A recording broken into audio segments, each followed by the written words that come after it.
Tonight, we are traveling back to the birthplace of democracy, philosophy, and roughly 90% of the words on your doctor's diploma.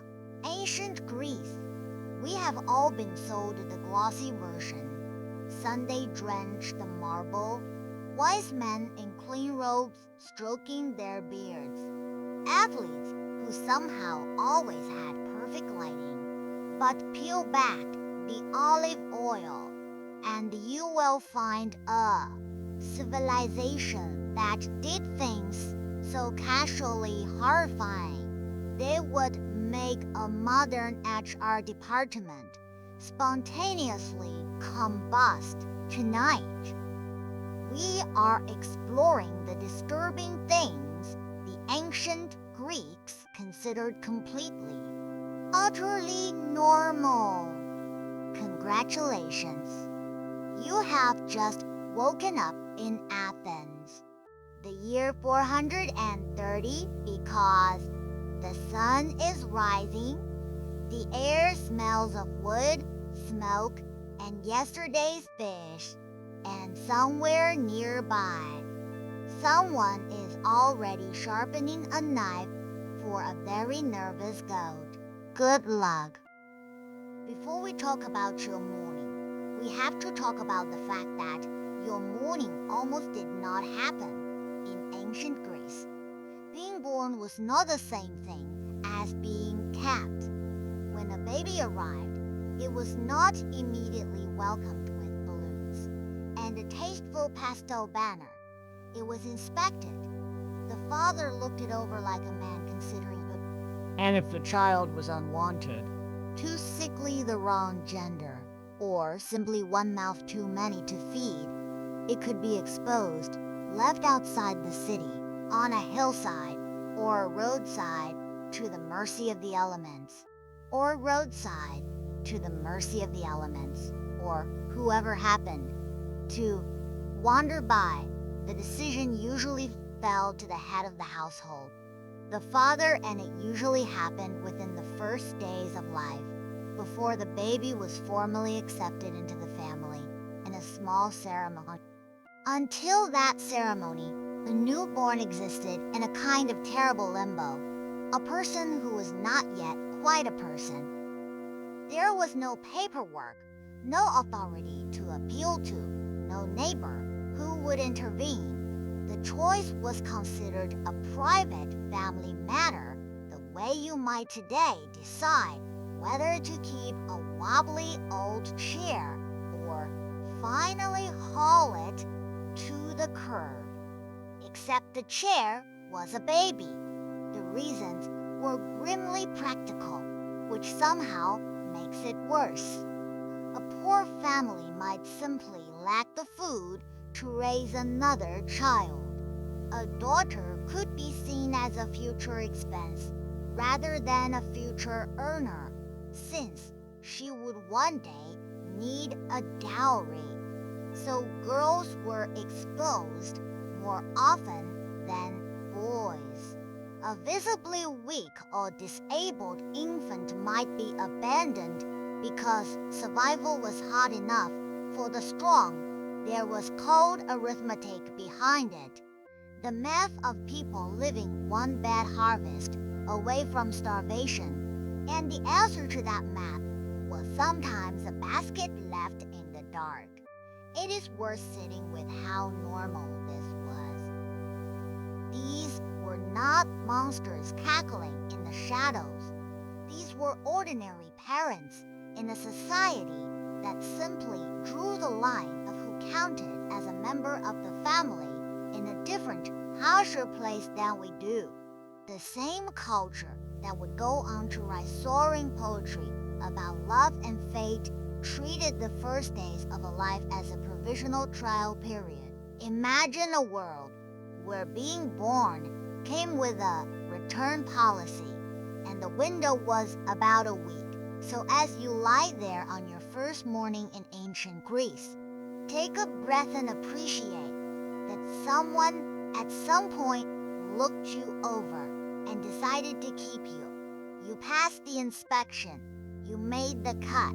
It is By the standards of this place, the warmest possible start to a life, and it is all downhill from here. So, you survived infancy. Congratulations! Now, if you happen to be born a girl into a respectable Athenian family, allow me to introduce you to your new lifelong hobby, staying indoors. The ideal citizen woman of Athens was practically invisible. Tucked away in the gyneceum, the woman's quarters at the back of the house, where she managed the household, supervised the weaving, and was very much not expected to wander out for a casual stroll or an opinion. A famous statesman reportedly said, "The most admirable woman was the one men talked about the least," which is a sentence that lands differently when you imagine saying it out loud at a modern dinner party. Your world was the home, and the home was your world, whether you liked it or not. You wake in the inner rooms of the house. The pot deliberately set the furthest from the street and any prying male visitors. You do not pop out to the market for fresh figs, because shopping in public was largely men's work or the work of enslaved people. You do not lounge in the front rooms where male guests might gather. You stay in your designated zone, supervising the spinning of wool, the weaving of cloth, the running of the stores, and the management of the household, enslaved workers. The idea of a woman with her own public voice, her own vote, her own legal independence was close to unthinkable in Athens. You could not vote. You could not typically own significant property in your own name. In legal matters, you usually needed a male guardian to act on your behalf. A father, a husband, or even a son. You were in the eyes of the law, a permanent dependent. Now, here is where the snark has to soften, because it was not uniform across all of Greece. In Sparta, of all places, women had considerably more freedom. They exercised in public, owned property, and spoke their minds with a bluntness that scandalized other Greeks. But for the women of Athens, the gilded intellectual capital, the cage was the rule, and the door was largely shut. Now let us talk about where you go to the bathroom. Because in ancient Greece, this was not a private affair. Public latrines were communal bench affairs, a long stone seat with a row of holes where you and your neighbors conducted your business side by side, in broad daylight, with nothing between you. There were no stalls, no doors, no polite cough to signal occupancy. You simply lowered yourself into position next to a man you may have been arguing with in the marketplace an hour earlier, and got on with it. Then came the cleanup, and this is where the pebbles entered the picture. Small stones or fragments of pottery were your tools of choice, used and then, ideally, discarded. The smoother the stone, the better the experience, relatively speaking. So, a really good wiping pebble was a thing worth having. Picture choosing your stone with the same care you might give to selecting a ripe avocado, except the stakes were considerably more uncomfortable, and there was no second chance to put it back. The engraved shard detail is the part delights everyone who learns it, and it is grounded in a real Greek habit. The Greeks already scratched names onto pottery fragments for all sorts of reasons, including their voting and their cursing. So the leap to scratching a hated name onto the very fragment you intended to use in the latrine was, for some, irresistible. It was a tidy way to literally treat someone like garbage.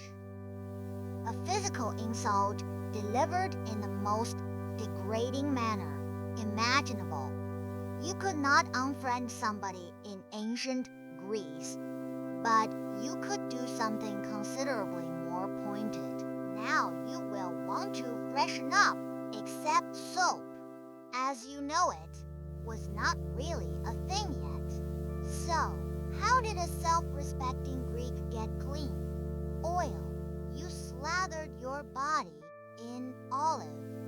You slathered your body in olive oil. Let it mingle with the dust, sweat, and general grime of the day. And then you took a curved metal tool called a strigil and scraped the whole greasy paste right off your skin. It worked more or less in the same way scraping ice off a windshield works, which is to say messily and with a faint sense of regret. You dragged that little blade down your arms and legs, peeling away a layer of yourself, and emerged cleaner, oilier, and absolutely not smelling like a spring meadow. Here is where it goes from odd to genuinely upsetting. That paste you just scraped off your body, the blend of oil, sweat, dead skin, and dirt, had a name. And at the gymnasium, it did not just get swept into the gutter. The scrapings from famous athletes were reportedly collected and sold because people believed this grimy residue had medicinal and even invigorating properties. That is right. A bottle of celebrity sweat paste was considered a wellness product. Somebody somewhere paid good money to rub a wrestler's scraped off filth onto an aching joint. The next time you see a $40 bottle of cucumber face mist, just remember it could be so very much worse. Speaking of the gymnasium, let us translate that word for you, because it is more literal than you would hope. Gymnasium comes from a Greek word meaning roughly the place where you train naked, not metaphorically naked, not gym shorts naked, just naked. Greek men exercised, wrestled, ran, and competed in athletic events, wearing nothing but a thoughtful coat of olive oil and the confidence of a society that found the nude male form deeply admirable. Imagine your local fitness center. Then remove all the clothing, all the towels, and the comforting anonymity of headphones, and add a layer of cooking oil. That was a perfectly ordinary Tuesday for the men of Athens, and nobody thought twice about it. For the wealthy women who occasionally were allowed out, beauty came at a literal cost. Pale skin was the height of fashion, a sign you were rich enough not to labor under the sun. And the most effective way to achieve that fashionable pallor was to smear your face with white lead. Yes, lead. The substance we now go to great lengths to remove from paint, pipes, and basically everything a human might light touch. Day after day, the fashionable elite painted poison onto their cheeks, unaware that their flawless complexion was quietly damaging their health. Lead poisoning is a grim business. It accumulates in the body over time, and its effects can include damage to the very skin it was meant to beautify, along with far more serious harm beneath the surface. The cruel irony is that the makeup damaged the very complexion it was used to enhance, which often led women to apply more of it to cover the damage, deepening the harm in a vicious little cycle. The cure and the poison were the same jar. You are going to be thirsty today, and your options are limited. Water was often unreliable and a touch suspicious, so the drink of choice at nearly all hours was wine. But before you picture a civilization of cheerful daytime drunks, know that the Greeks watered their wine down considerably, sometimes mixing it 3 or 4 parts, water to 1 part wine. Drinking it neat, undiluted, was considered the mark of a barbarian or a hopeless lush. So you sipped your weak, watery wine all day long, mildly buzzed, but rarely staggering, and you looked down your nose at anyone uncivilized enough to enjoy it at full strength. It was less a party and more a very slow, very judgmental hydration plan. When the sun went down, the men of the household might host a symposium, which sounds like an academic conference, but was really a drinking party with rules. The men reclined, drank their carefully watered wine, debated philosophy, recited poetry, and were entertained by hired performers and flute players. And then there was the game, one popular pastime, played late into the night, involved flinging the dregs of your wine cup across the room at a target pass, the room at a target, scoring points for accuracy. So picture a room of grown men lounging on couches, drunkenly hurling the backwash of their drinks at a little balancing dish, while debating the nature of the soul. The ancient Greeks could invent geometry and beer pong in the same evening. Temples were not quiet, incense-scented sanctuaries, so much as open-air butcheries with excellent attendance. The smell of roasting meat and spilled blood was simply the smell of being on good terms with the divine. The ritual itself was an elaborate and meaningful affair, not a careless slaughter. The animal was selected, decorated, and led in procession to the altar, often with music and a crowd. The killing was done according to careful custom, and there was a whole etiquette around how it should proceed. Here is the clever, slightly cheeky part of the arrangement. When the animal was killed and butchered, the gods received the portions of smoke, fat, and bones burned on the altar, so the savory smoke could rise to the heavens where the gods were thought to enjoy it. The worshippers, meanwhile, kept the meat. So the divine share was the part that went up in smoke, while the actual edible feast came back down to the people. There was even an old myth explaining and justifying why humans got to keep the good portions, which tells you the Greeks themselves were aware that this division looked suspiciously favorable to the folks holding the carving knife. This meant that for most ordinary people, eating meat and worshipping the gods were essentially the same event. Meat was not an everyday food, so the major occasions you would get a good helping of roasted animal were precisely these sacrificial festivals. Religion delivered dinner. A great public sacrifice could feed enormous crowds, turning a sacred rite into a citywide feast with the smell of grilling meat, drawing everyone together.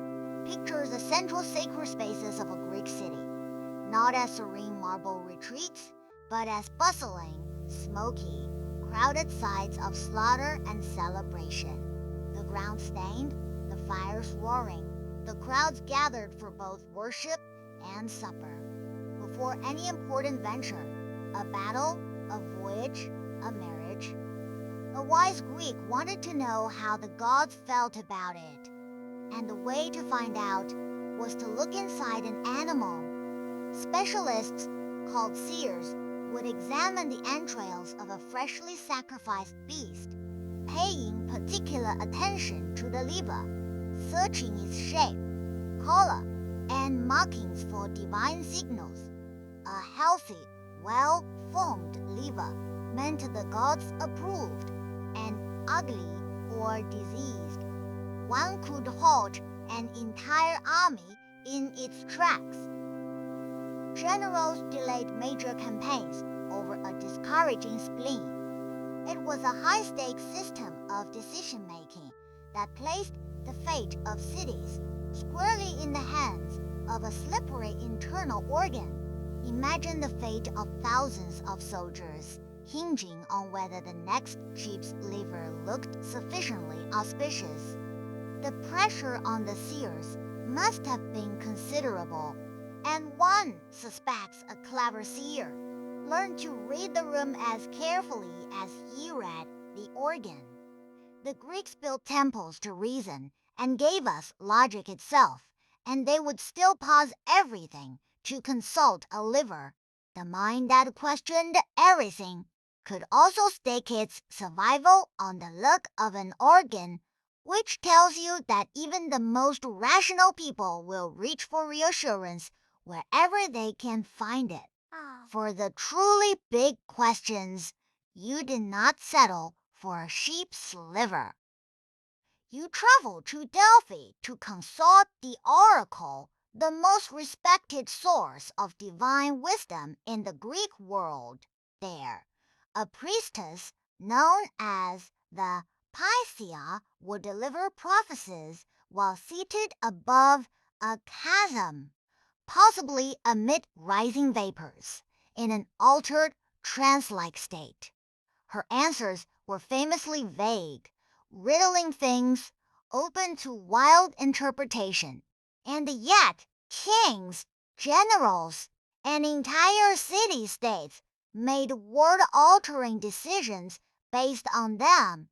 The most legendary example involved a powerful king who asked whether he should go to war against a great empire, and was told that if he did, he would destroy a great empire. Thrilled, he marched off to war, only to discover that the great empire he destroyed was his own. The prophecy was technically correct. He had simply heard the version he wanted to hear. The oracle never lied. It just let you fool yourself. Here is a custom that is equal parts fascinating and chilling. In times of crisis, plague, famine, disaster, some Greek communities turned to a ritual involving a human scapegoat, an outcast or marginal figure chosen to carry away the troubles of the whole city. This person would be ritually expelled, driven out, sometimes after being paraded and struck, in the belief that their banishment cleansed the community of its pollution and bad fortune. The idea was to pour all the city's misery into one unlucky soul, and then physically remove that soul from the equation. It is the original toxic workplace strategy when things go wrong. Find one person and make it entirely their problem. What makes this so unsettling is not just the cruelty, but the underlying psychology, which is depressingly familiar. The impulse to take a complex, overwhelming, frightening problem, a plague, a famine, a disaster with no clear because, and resolve the anxiety by locating it in single person who can be blamed and removed, is one that human societies have reached for again and again, long after the specific ritual faded. The word scapegoat itself, which we still use constantly, carries this exact idea, the one made to bear what belongs to everyone. We may not perform the ceremony, but we still know the move. When you finally died, your journey was not over, and it certainly was not free. The Greeks believed the souls of the dead had to cross a river into the underworld, ferried across by a grim boatman named Charon, who, like all good service providers, expected payment. So the dead were buried with a small coin, often placed in or on the mouth to cover the fat. Forget to pay, and your soul might be left wandering the near shore for 100 years, unable to cross.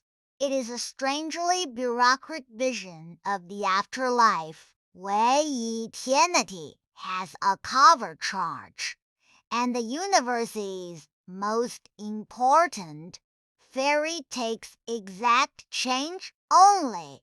A proper Greek funeral was a loud, theatrical affair, and the volume of grief was a measure of the dead person's importance.